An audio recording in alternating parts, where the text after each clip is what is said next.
we are talking today with Boyan Stanislavski about recent events in Romania and Poland regarding the LGBT community, regarding gender studies, and regarding the right-wing agenda on these issues. In Romania recently, just a few days ago, the Romanian Senate approved a law that basically bans all kind of talks about gender in universities.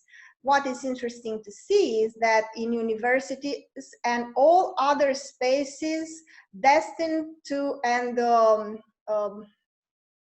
all other spaces that have education as their goal, in all those spaces it is banned to discuss about gender. There is still one more step to be taken in order for these regulations to actually become a law, and that is the president, the Romanian president Klaus Iohannis, has to approve of that.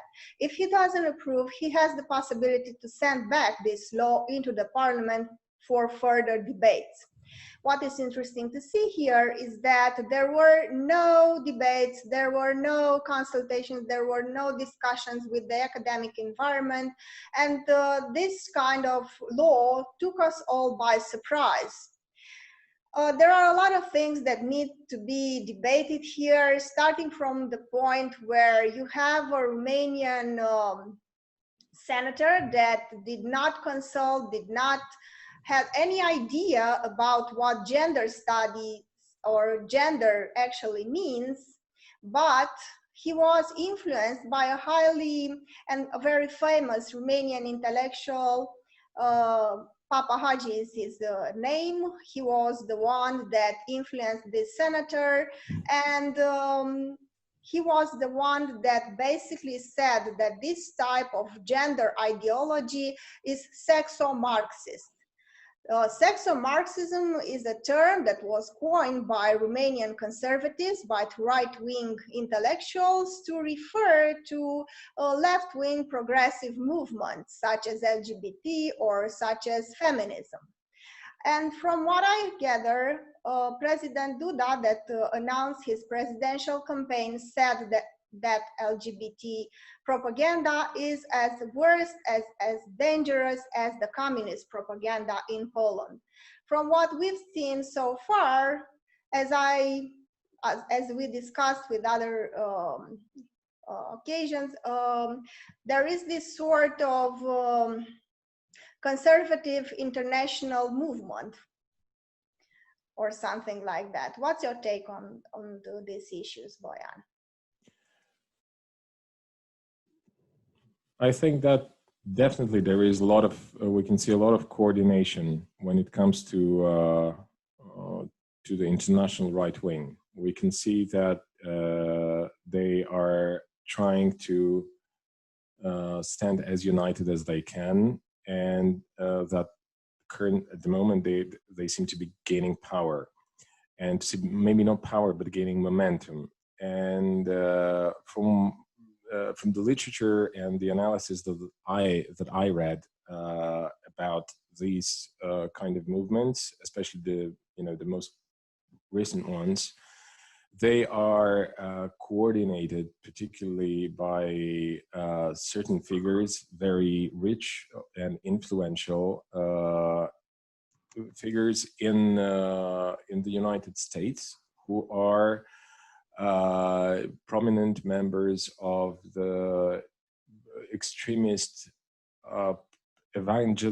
Protestant fundamentalist movements there, which are linked with the Republican Party or certain wings and circles in the Republican Party. And I think that yes, there is a problem of massive right-wing populist momentum, and it's a global phenomenon. But I do not think that what our current president here in Poland, who is hoping to be re-elected, what he has said is part of this, international coordination. I think this is just something that is part of his current political struggle in Poland. And that's just part of the overwhelming, dominating ideology here. It's been like that for a long period of time now. The right-wing fundamentalist nonsense about people's sexuality and the possibilities of science deepening our knowledge about human sexuality. This notion, this concept, has been under very heavy attack for decades now. I mean, at least 2 decades, and I think that unfortunately, this is our local thing, our local political problem. Of course, it is a part of the general global systemic structure, but I wouldn't blame Breitbart or Steve Bannon on. I wouldn't blame that, what Duda said on Steve Bannon or Breitbart. I think it's just their... A local phenomenon. Yeah, a local phenomenon, of course not separated, because Poland is not like a vacuum. But my take on that would be that they are getting more and more extreme. I mean, the Law and Justice, which is the right-wing fundamentalist party ruling in Poland, and its president Andrzej Duda, they are getting more and more desperate, and they are trying to exploit emotions even more than they have been doing until now.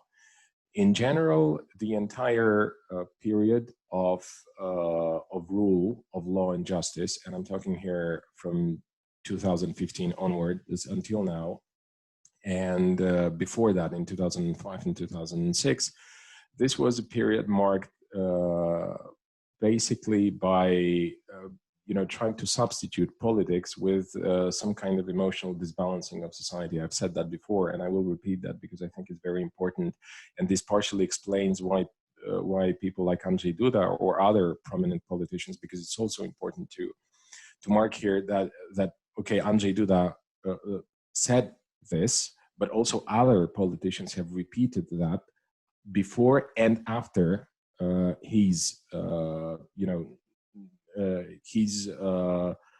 statement, but also before that, a couple of months before, and a year ago, and like many times in the recent period, really, we've had bishops, archbishops, and other functionaries of the Catholic Church in Poland saying pretty much exactly the same.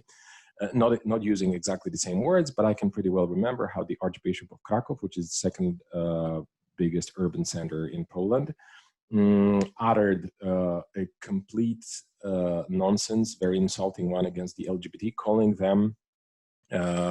these people an epidemic. That's what he said, an epidemic, that this is an epidemic. Of course, this is, allow me to interrupt. I mean, sure. I see here two sources of right-wing extremism. That is the Catholic Church and the politicians, the right-wing politicians. And they are being influenced, of course, by the Republican Party, the American Republican Party, and the neo-Protestant movements there. Here in Romania, if we talk about Orthodox priests, their declarations and they're uttering such nonsense that it is not even, I don't know, if I were to say that to you, you would think that I'm probably making this stuff up. I mean, they are saying that these are Satanists, these are people, I mean, they are uttering such violent messages targeting those sexual minorities that you wouldn't believe they are the men of God and the religion of love. And I even intend to do some sort of research to bring together all this type of nonsense just to see how bad it gets. And nobody until now has done this type of in-depth research, and nobody has even questioned their statements. It was one exception where the vice dean of the Faculty of Theology in the University of Bucharest, because we have that in the public university, we'll have a Faculty of Orthodox Theology, said that if a woman gets pregnant while being raped, she might have liked it. There is no other way to get raped and pregnant if you don't like it. And that was something extraordinary, and he was forced to resign, but not his position as a professor at the University of Bucharest, but his position as a vice dean in the Faculty of Theology. He's still a professor there. And the next day he came up with an explanation, a so-called excuse that went even further with this type of nonsense. So this is how violent it gets here. And the problem is that we have a third source. The public intellectuals, such as this Adrian Papahagi I've been telling you about, he is more influential actually than his own university. And I want to tell you something that is beyond ridiculous. I mean, it's surreal what happened. This senator, this Romanian senator, Vasile Cristian Lungu, that was the initiator of these amendments to the educational law, actually wrote a letter to the universities, because all the universities in Romania, like no other, I think it's the first time when you see all the universities and almost all major universities reacting against this violation of their autonomy, of their freedom of speech. And they all positioned themselves and wrote public letters about these regulations. So the senator responded and wrote a letter, and that letter was filled with phrases taken from Adrian Papahagi's posts on Facebook. So this is beyond ridiculous. I mean, he took the phrases where Adrian Papahagi was criticizing gender ideology, gender studies, and he put those phrases into a letter. This is also a typical case of copy-paste, of plagiarism. And he wrote to the university. He had that nerve, that kind of nerve, to take quotation from somebody else and to write a letter questioning the very university where this Adrian Papahagi is currently teaching and working, researching, to question them about gender ideology. And the confusion here, the major confusion, because they are so ignorant like you wouldn't believe. I mean, those who approved this law in the Human Rights Commission said that, oh, but we don't want 4-year-old children to go surgery to remove their sexual organs. This is not what the law is saying. The law is actually saying that you should not discuss about gender, about violence against women in publicly financed universities and educational institutions. They were so, somebody just took their declarations and placed them in a post on Facebook, and it was incredible what they said and the level of ignorance. And this individual was telling things when he was asked to explain what this law is all about. He was mainly talking about the transgender community and how transgender community is a danger because you'll have men going into the girls' toilet and men posing as women competing in sports. And this is a debate that is a part of a much larger issue, because gender studies are not about toilets, are not about competitions in sports. I mean, he seems like he's been, I don't know, influenced by this type of discourse, and he had no intellectual curiosity, no intellectual, I don't know.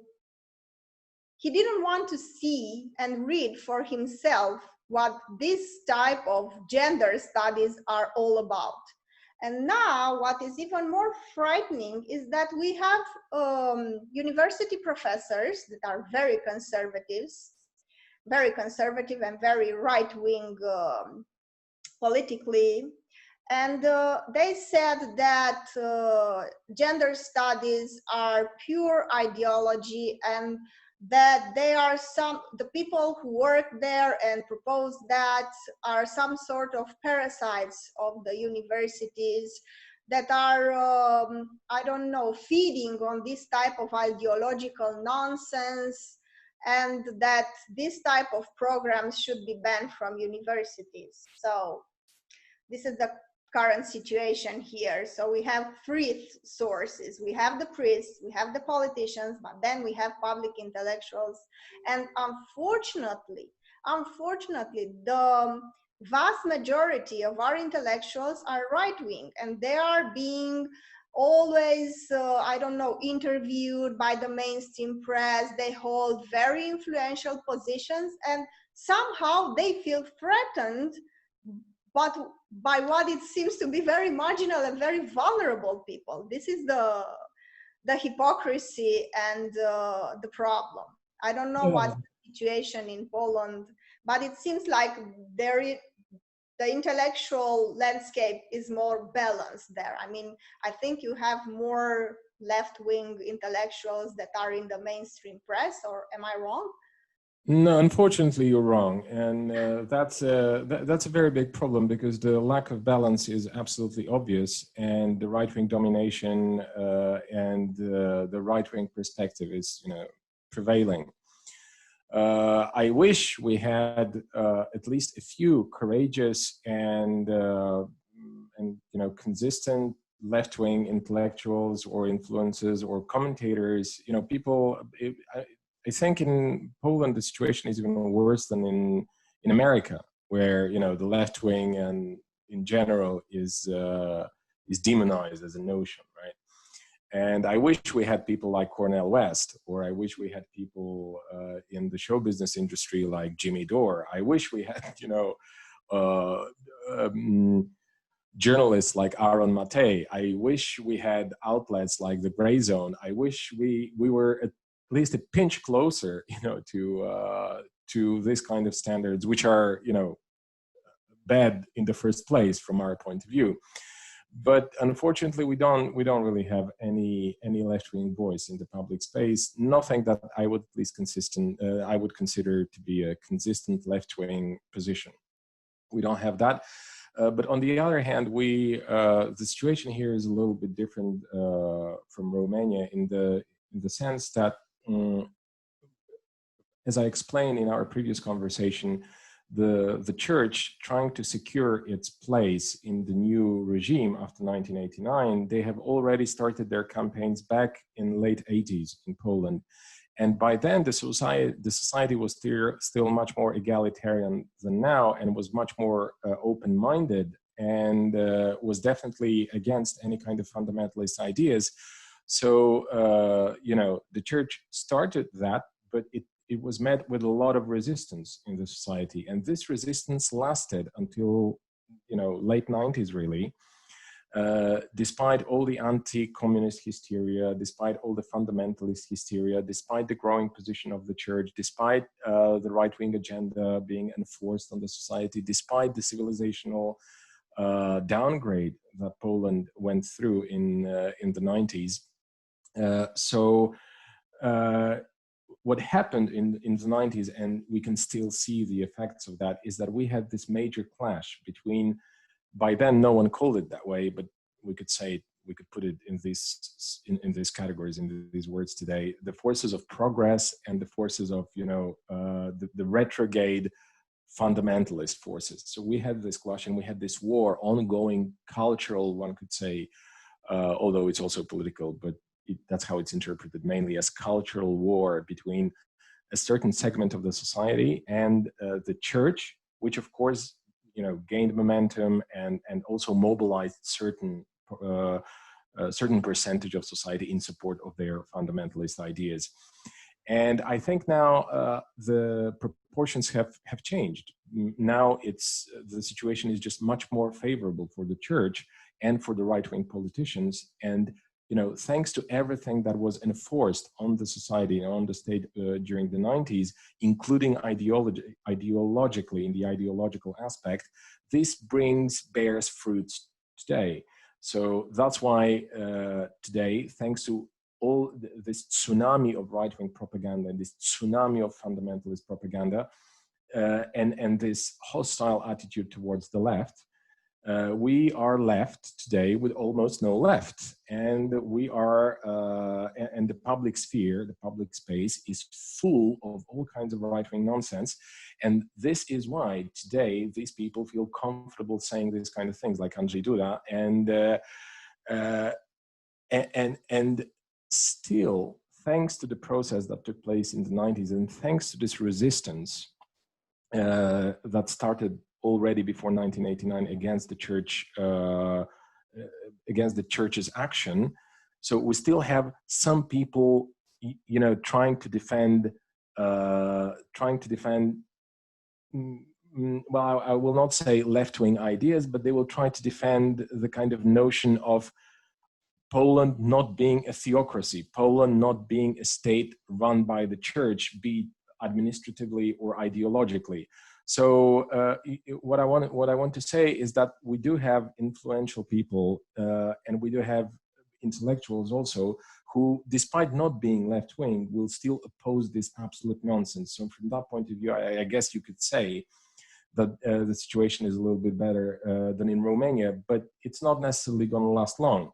Because, of course, again, I'm not an expert in Romanian academia. You are, and you please correct me if I'm wrong, but I feel like, our academics as well, pretty much like yours or in Bulgaria or in any other Eastern European or even Western European country, they can be flexible. I mean, once a shift occurs in the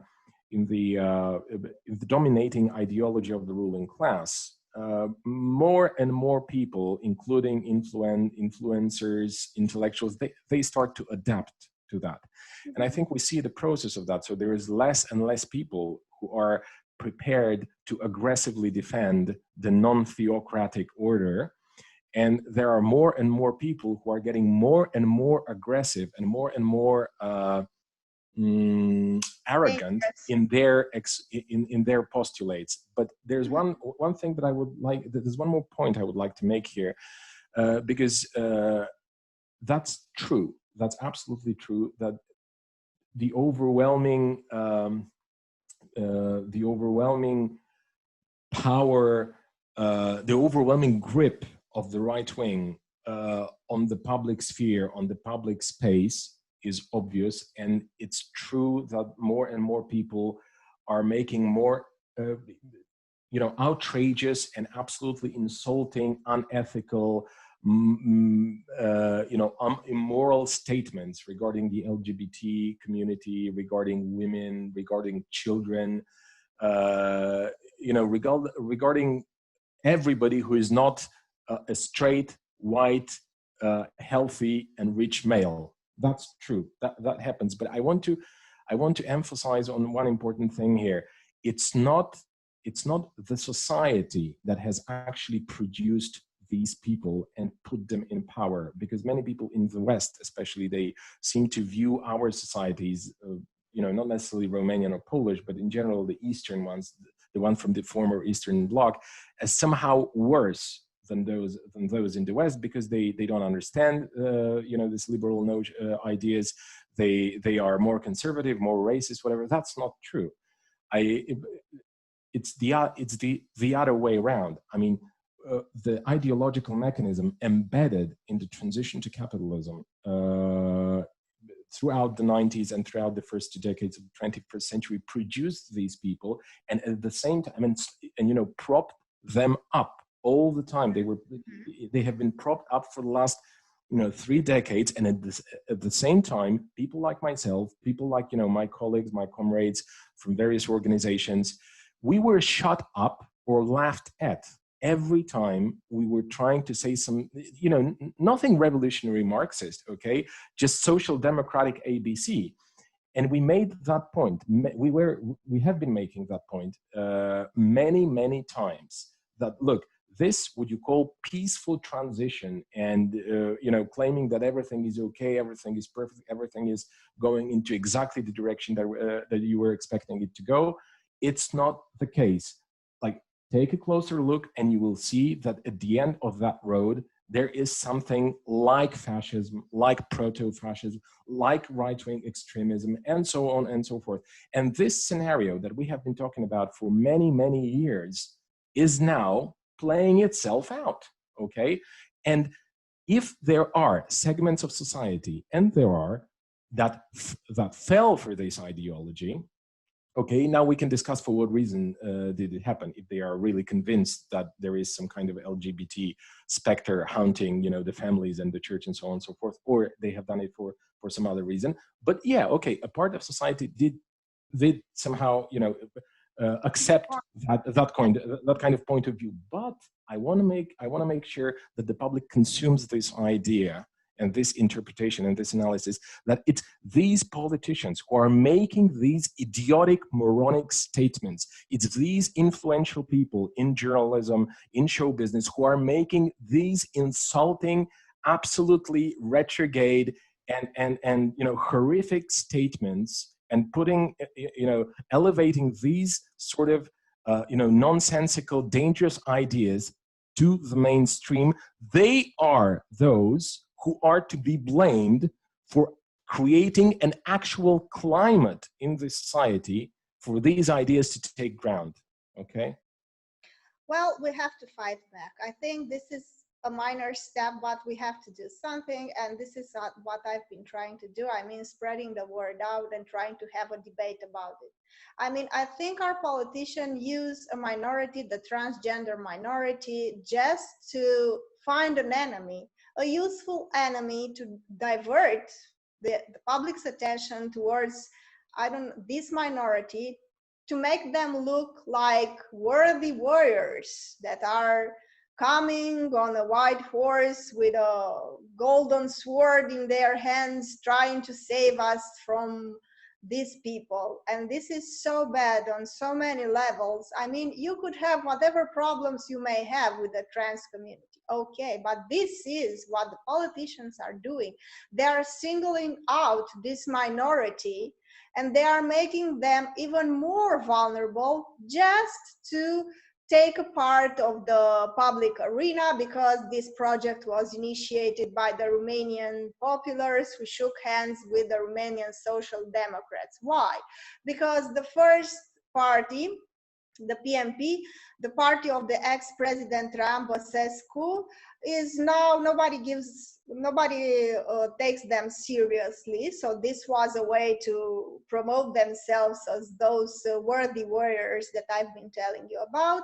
And the Social Democrats have been labeled for years now like the evil ones, the most evil people in Romanian politics. So now they found an even greater enemy, that is the transgender community. What they're doing, as I told you, I think it's wrong on many levels. This is not the way to solve the problems, to single out minorities that are already vulnerable, and to take advantage of this situation. I know sex sells, and I know speaking in terms of political marketing, this is a very useful strategy, but it's a cynical one that is going Absolutely. To destroy even further the social tissue that is barely holding up to these constant blows, to this constant emotional and exploitative messages that we've been subjected to. So this is what I've been trying to do. I think spreading the news and trying to, I don't know, build some sort of alliances between our public and the ones who take the time to follow us is the way to go. I don't know what else to do, but I feel I have to do something, and this is what I've been no, absolutely. I think we're doing, like, everybody does whatever they can, right? And we're also doing this channel because we want to spread the message. And I also think it's important.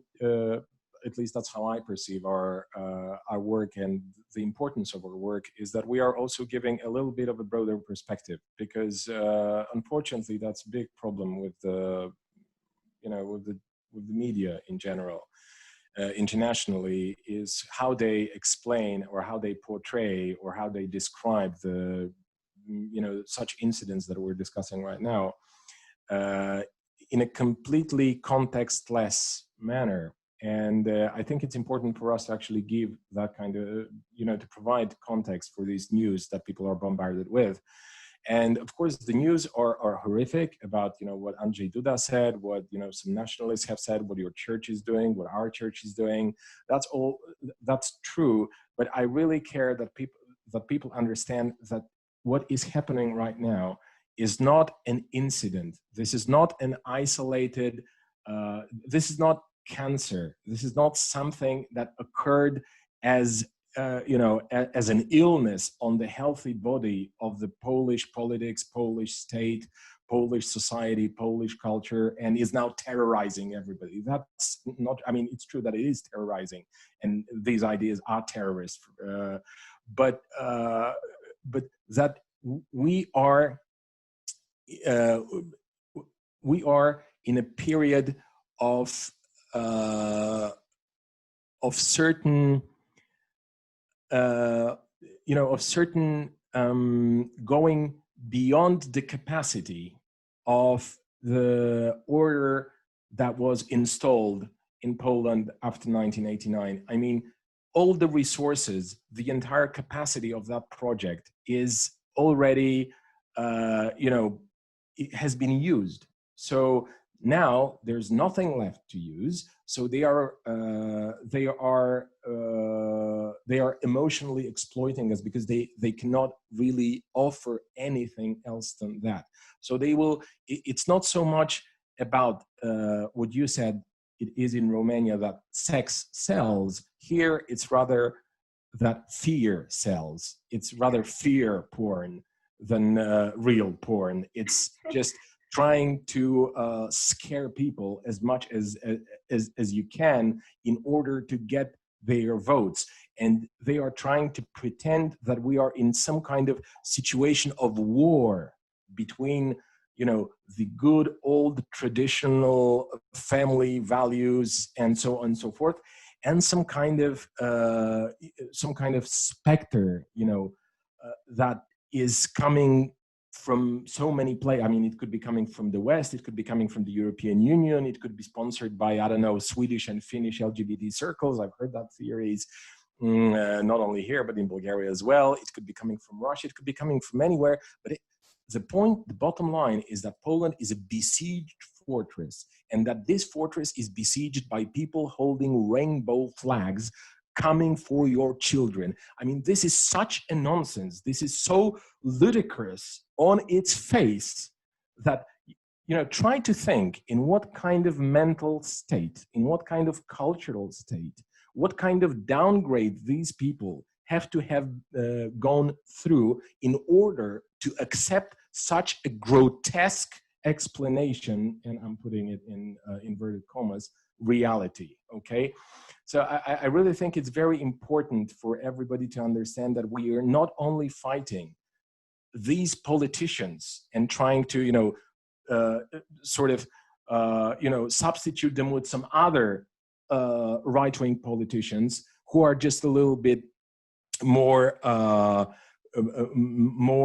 sensitive when it comes to the language that they use regarding LGBT community or women or children or immigrants for that matter.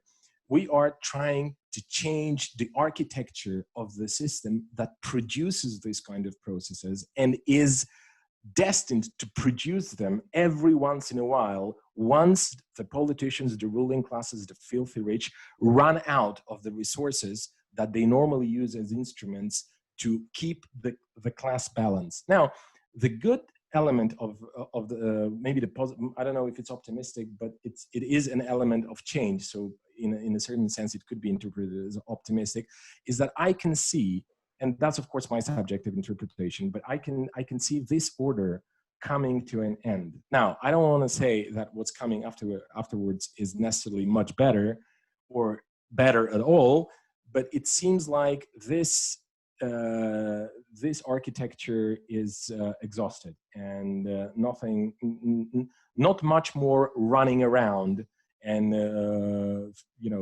fear mongering can be done.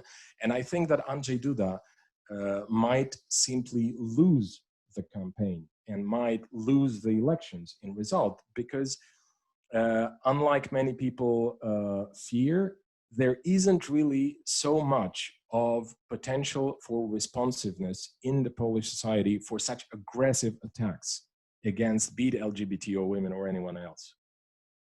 Well, let's hope you're right. I sincerely hope you're right. I think this is very interesting. Thank you for the information. I hope it was informative for the ones who had enough patience to listen to us, and I'll see you next week.